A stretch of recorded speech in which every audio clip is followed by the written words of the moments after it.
You trust it with your salary, your savings, your rent money, the money you need if something goes wrong. You walk into a bank, and everything is designed to make you feel calm. The quiet, the clean desks, the polite smiles, the feeling that someone serious is in charge. Most people assume the answer is boring. They think the bank just holds their money, keeps it safe, maybe helps it grow a little. That's the story we're all taught. But what if that story is incomplete? What if the bank you trust isn't really built around protecting your financial future and your misunderstandings? Not through scams, not through anything illegal, but through systems that are completely normal, completely accepted, and almost never explained in plain language. Here's the uncomfortable truth. Banks don't make money with you. They make money off you. And they do it in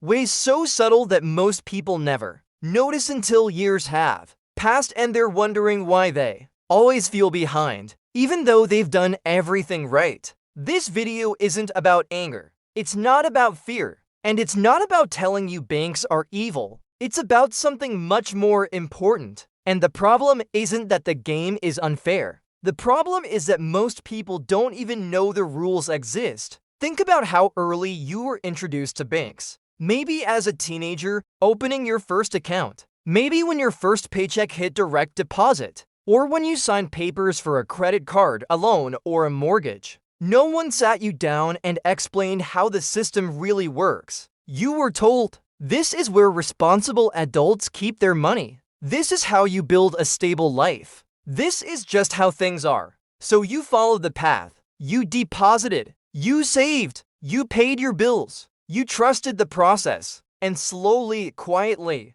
the bank began earning money from you not because you made mistakes, but because you behaved exactly like a normal human being. That's what makes this so powerful. Banks don't rely on you being reckless. Predictable emotions, predictable habits, predictable assumptions. They know most people won't read the fine print. They know most people won't question small fees. They know most people confuse safety with growth. They know most people think convenience is neutral. It isn't. Convenience has a cost. Safety has a cost. And not knowing how money actually flows has the biggest cost of all. Here's what most people miss. Your bank account feels like a place where money rests. But in reality, it's more like a busy intersection. Money flows through it. Money leaves it. And while you're thinking, my money is just sitting there, your bank is thinking, how can we make this money work harder for us? Again, this isn't a secret. It's not hidden behind locked doors.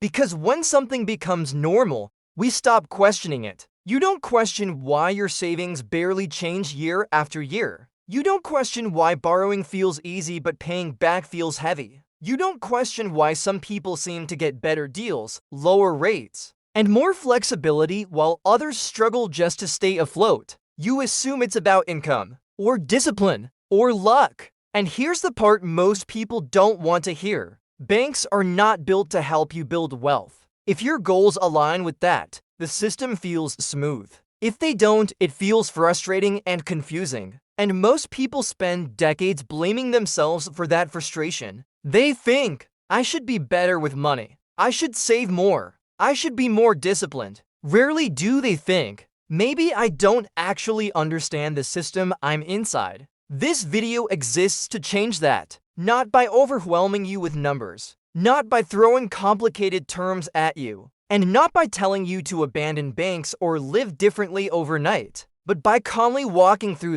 often without those people ever realizing it. Once you see these patterns, something interesting happens. You stop feeling confused, you stop feeling behind, and you stop taking financial outcomes personally. Because you realize it was never about being bad with money. It was about playing a game without being shown the board. By the end of this video, you won't hate banks. You won't fear them. And you won't feel the urge to do anything extreme. You'll just see them clearly. And when you see clearly, you behave differently. That's where real financial confidence comes from. Not from earning more. Not from working harder. But from understanding what's actually happening beneath the surface. So if you've ever looked at your bank account and felt like something wasn't adding up, if you've ever done everything right but still felt stuck, if you've ever wondered why the system seems to work better for some people than others, this is for you. Let's start by talking about the everyday behaviors that feel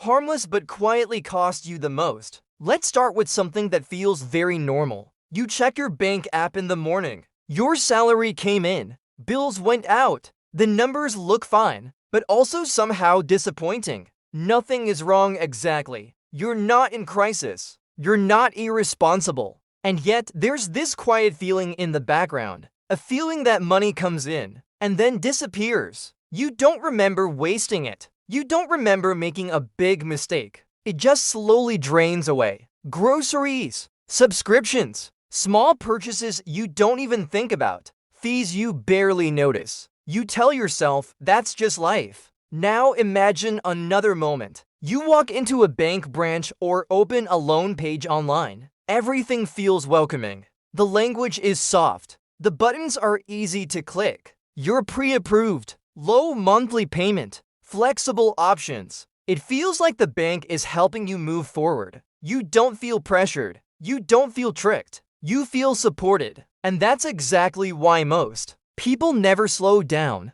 enough to ask what's actually happening, because nothing feels aggressive. The stress doesn't come all at once. It arrives slowly over years. You start noticing things like your savings never really seem to grow. Your credit card balance takes forever to go down. Your loan payments don't seem to make much progress. Your paycheck feels smaller than it should. And instead of questioning the system, most people turn inward. They think, I need to budget better. I need more discipline. I need to earn more. So they download another budgeting app. They promise themselves to be more careful. They cut small joys instead of asking big questions. And still, the feeling doesn't go away. Because the frustration isn't coming from what you're doing. It's coming from how the system responds to normal human behavior. Think about how most people actually use banks. They keep money in checking accounts because it feels safe. They keep savings nearby because emergencies happen.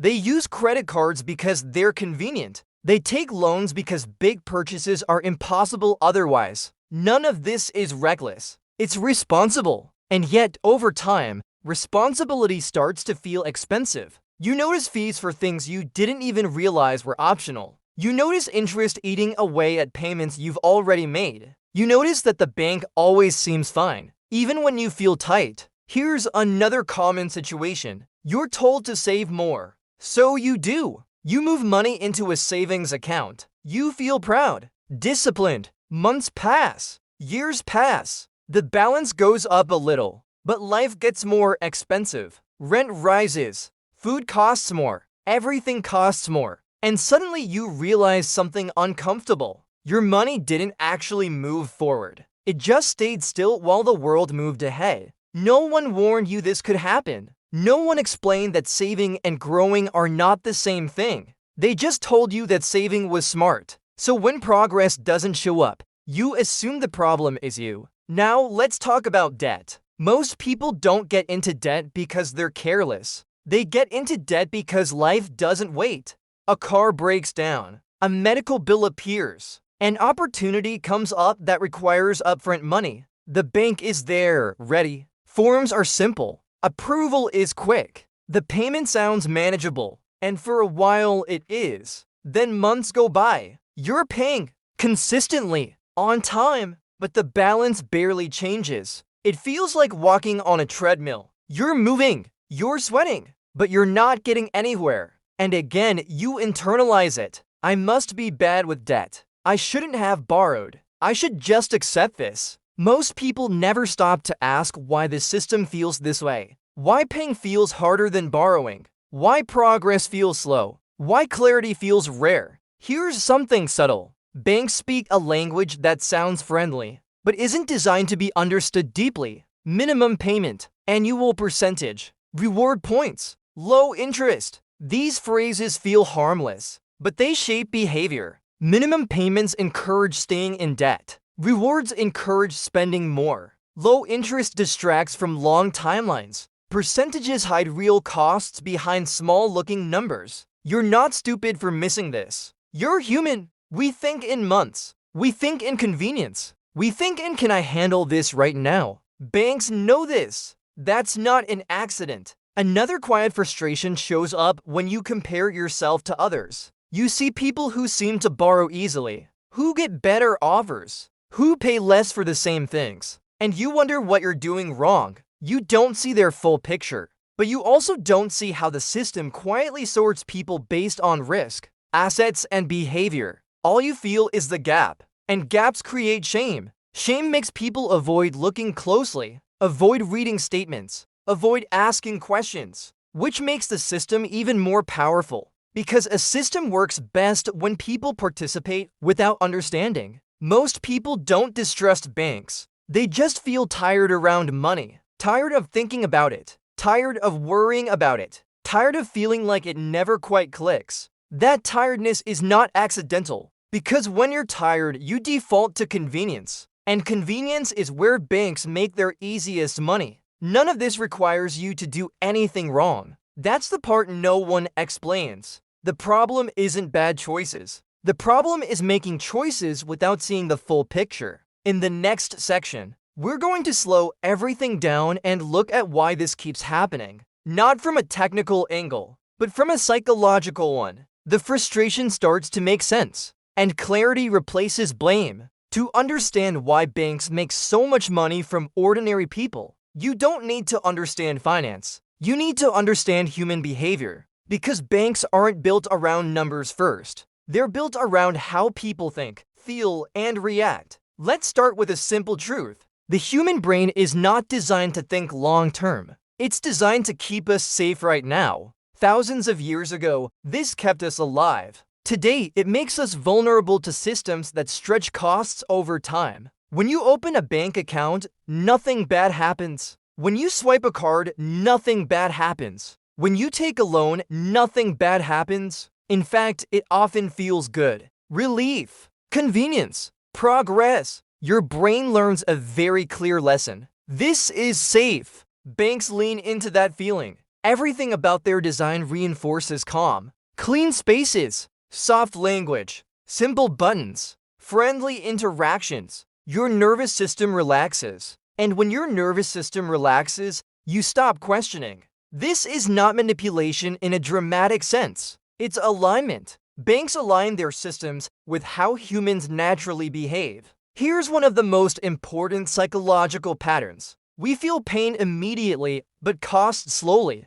If someone asked you to hand over cash on the spot, you hesitate. If the same cost is spread out over months, it barely registers. Your brain focuses on, can I afford this month? Not, what does this mean over years? Banks structure almost everything around this gap. Loans, credit cards, mortgages, all of them convert big costs into small, familiar ones. Once the cost becomes familiar, it stops feeling dangerous. Another powerful pattern is mental separation. People separate money into categories. This is spending money. This is savings. This is credit. Banks encourage this separation. Different accounts, different apps, different statements. But here's what most people don't realize. Money doesn't know what category it's in. Interest doesn't care whether it's coming from emergency money or fun money. Fees don't care why you missed a rule you didn't know existed.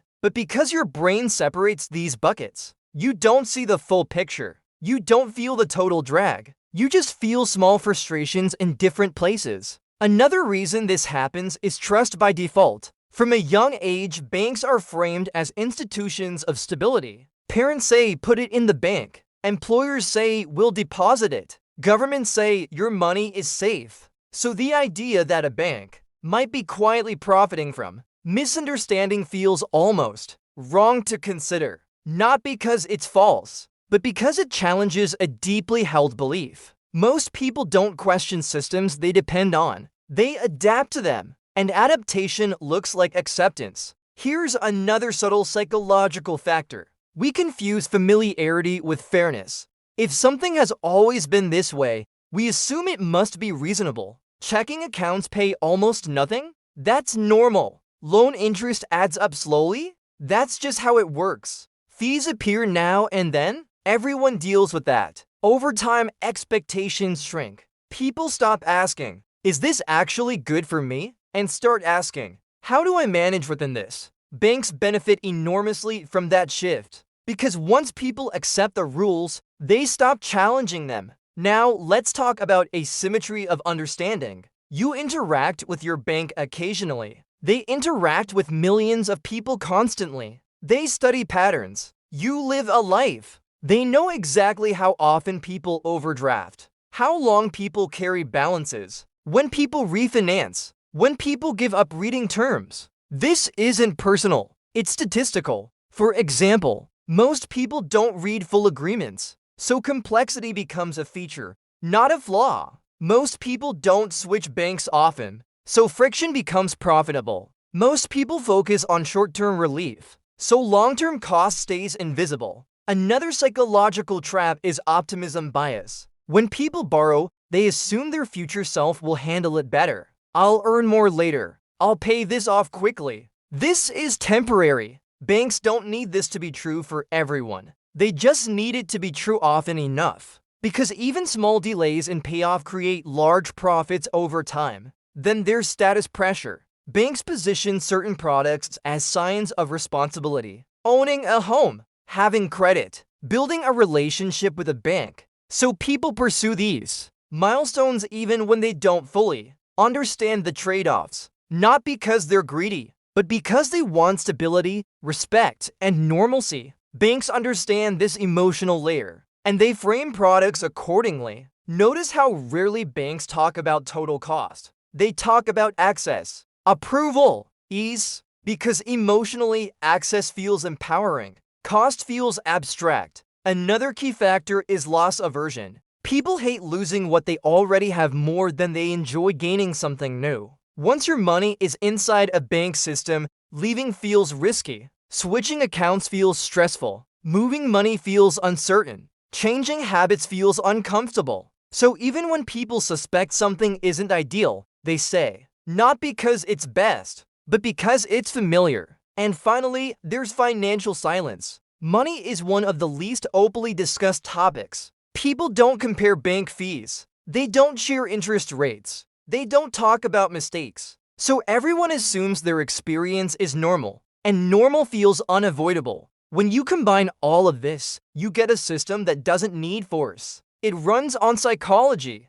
Banks don't need you to fail. They just need you to behave like a human, not the dramatic kind, the quiet kind, the kind that shows up years later when time has already done its work. Most financial costs don't feel painful when they happen. They feel quiet. They show up as tiny leaks instead of loud crashes. That's why most people don't notice them until years have passed and something feels off, but they can't quite explain why. Let's talk about what those invisible costs actually look like. Not in theory, not in charts, but in real life. Start with your savings. You're told saving is responsible, so you save. You keep money in a place that feels secure, predictable, and calm. And on the surface, nothing bad happens. Your balance doesn't drop. Your money doesn't disappear. Your account looks stable. But time is doing something you don't see. While your money stays still, prices slowly move. Food costs a little more. Rent creeps upward. Services quietly increase. And because the change is gradual, your brain adjusts. You don't feel robbed. You just feel like things are getting tighter. The cost isn't visible in your bank statement. It shows up in your lifestyle. Now think about interest, but not as a number. Think about it as time ownership. When you borrow, you're not just paying money back. You're committing future months of your life. At first, this doesn't hurt, because your future feels far away. But as obligations stack, something shifts. Your income becomes pre-spent. Your choices narrow. Your stress threshold lowers. And because the payments are familiar, you don't see them as losses. They become normal. That normalization is one of the biggest hidden costs. Now, let's talk about credit cards. The swipe feels effortless. No cash leaves your hand. No pause is required. Your brain barely registers the transaction as real spending.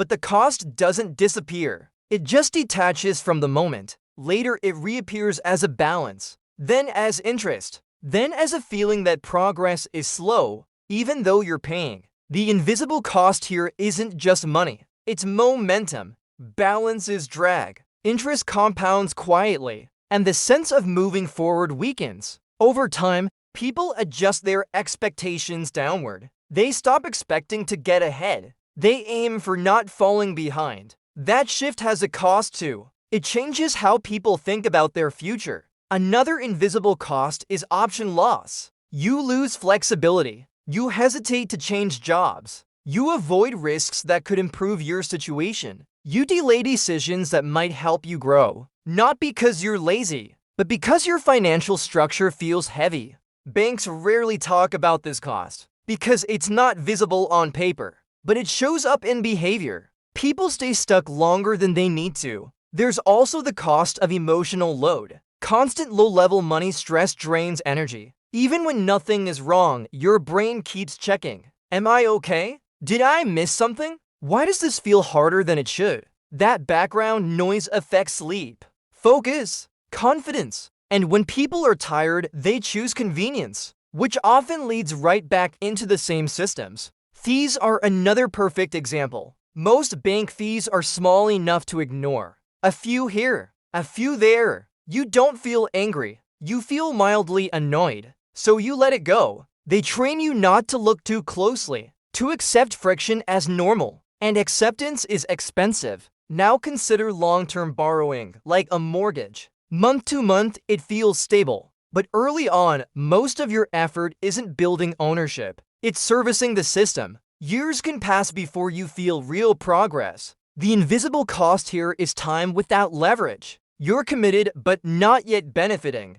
And because it takes so long, people assume that's just adulthood. Few stop to ask whether the structure itself favors the lender first. Another cost most people miss is missed growth. Money that sits quietly feels safe. But safety without movement has a trade-off. While your money stays idle, other systems are compounding elsewhere. You don't feel the loss. You just never experience the gain. And that's harder to notice than losing money outright. Over decades, this gap becomes significant, not because of one big mistake, but because of many small, invisible non-decisions. The most subtle cost of all is belief. They believe they're just not money people. They stop expecting improvement. They stop asking deeper questions. And that belief quietly shapes every decision that follows. Banks don't create this belief directly, but the systems they design benefit from it. Because people who believe progress is hard don't push back. They adapt. And adaptation is profitable. Here's the important thing to understand. None of these costs feel dramatic. There's no alarm. No moment where someone says, now you're losing. It just feels like adulthood, like responsibility, like life, which is why so many people live inside these consequences without realizing. They're not inevitable. They're structural. And once you see them, something changes. You stop blaming yourself. And that opens the door to a turning point. That's what we're going to talk about next. Not a trick, not a shortcut. A shift in how you see your relationship with banks and money itself. At some point, usually quietly, something clicks. Not because of a dramatic failure, not because of a big loss, but because you finally see the pattern. Bad luck or lack of discipline. It came from expecting banks to play a role they were never designed to play. That realization is the turning point. Banks are not mentors. They are not guides. They are not partners in building your future. They are service providers with a business model. And once you accept that without anger, without fear, everything becomes clearer. You stop asking, why isn't this working for me? And start asking, what is this tool actually meant to do? That shift alone changes behavior. So let's talk about what that looks like in real life. Not theory, not extremes. Think of banks as tools, not strategies. Tools are useful when you use them correctly, dangerous when you expect them to do more than they're built for. Here are 5 simple ideas that reframe everything. 1. Use banks for safety and flow, not growth. Banks are good at holding money safely and moving it efficiently. They are not built to help your money grow meaningfully over time. Once you understand this, you stop being disappointed by your savings account. You keep enough cash for stability and emergencies, not because it earns, but because it protects your peace.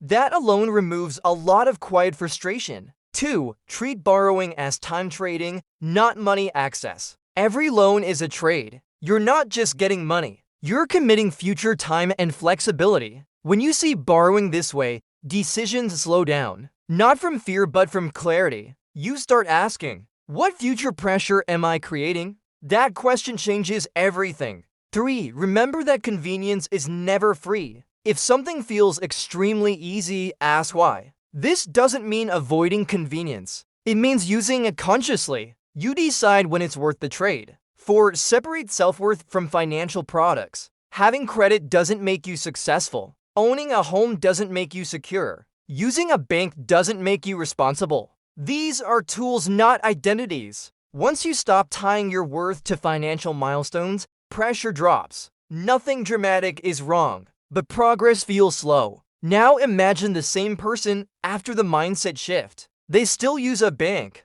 still use a card, but they understand what's happening. They keep cash for stability, not growth. They don't assume products are neutral, they evaluate them. Over time, something subtle changes. Less stress, more clarity, better questions. Not because they became good with money, but because they stopped being confused by it. That's the real win. Let's clear a few things up gently. This isn't about avoiding banks. That's unrealistic. This isn't about never borrowing. That's not how modern life works. And this isn't about blaming banks for everything. Banks didn't create human psychology. They just built systems that work well with it. The mistake most people make is assuming if something is normal, it must be optimal. It doesn't have to be. Another mistake is swinging to extremes. Distrust leads to avoidance. Avoidance leads to chaos. Clarity leads to control. That's the balance. The biggest benefit of understanding how banks make money off you isn't financial. It's emotional. You stop feeling played. You stop feeling behind. You stop feeling ashamed for not figuring it out sooner. Because now you see the system clearly, and clarity creates calm. Over time, small choices compound, not just in money but in confidence. You become harder to nudge, harder to rush, harder to confuse. That's real financial strength. Not flashy, not loud, stable. Banks will always exist. They will always market trust, ease, and simplicity. And they will always make money doing what they're designed to do. The difference now is that you know this. You know that safety and growth are different goals. That convenience has a cost. That time is the real currency being traded. You won't feel suspicion. You'll feel awareness. And awareness changes how you move through the world. Banks don't need to be feared. They just need to be understood. Because the moment you understand the system, you stop being shaped by it and start using it on your own terms. That's the quiet advantage most people never learn. And now you have it. Banks rarely talk about this cost because